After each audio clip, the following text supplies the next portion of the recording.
Lawmakers started the week outdoors as Monday marked the inauguration of Governor Jay Nixon. The day started with the annual parade as marching bands and others from across the state joined the other statewide office holders throughout the capital city.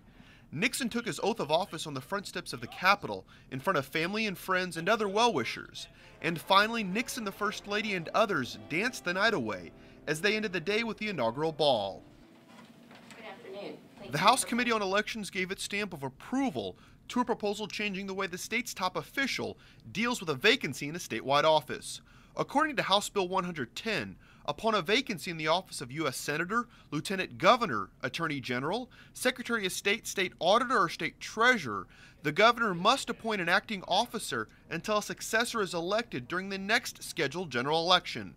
The bill's sponsor claims his legislation is all about making sure the people have the power. I'm hoping that we can give power back to the people so that they can always have a choice who governs over them. And a statewide office is a very, very important position. And I hope that this is the year that we can get it on the governor's desk and signed into law. The House committee approved the bill with an 11-1 vote. The legislation now heads to the House floor for consideration. Speaking that this is a process. Rounding out the week, lawmakers gave approval to their own set of rules, determining how the body will operate during the 97th General Assembly.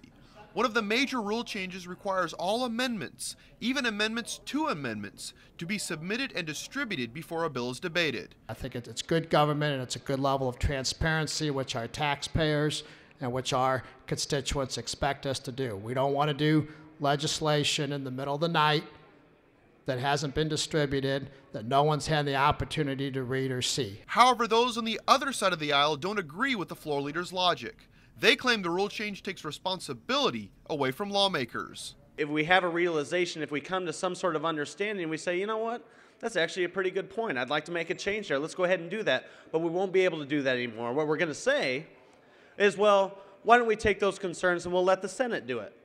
And why don't we just let the Senate write all the laws? And there's no need for the House anymore. Under the new House rules, smoking in member offices will be determined by each caucus. There was a push to make the entire House smoke-free, but lawmakers ultimately decided to make each caucus responsible for its own smoking policy. These are different dynamics up here. People cannot get outside many times for hours on end, and so we leave it to the individual representative, how they want to represent their district.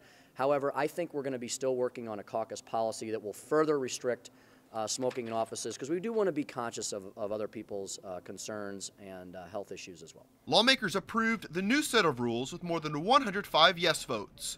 Reporting from the state capitol, I'm Jonathan Lorenz.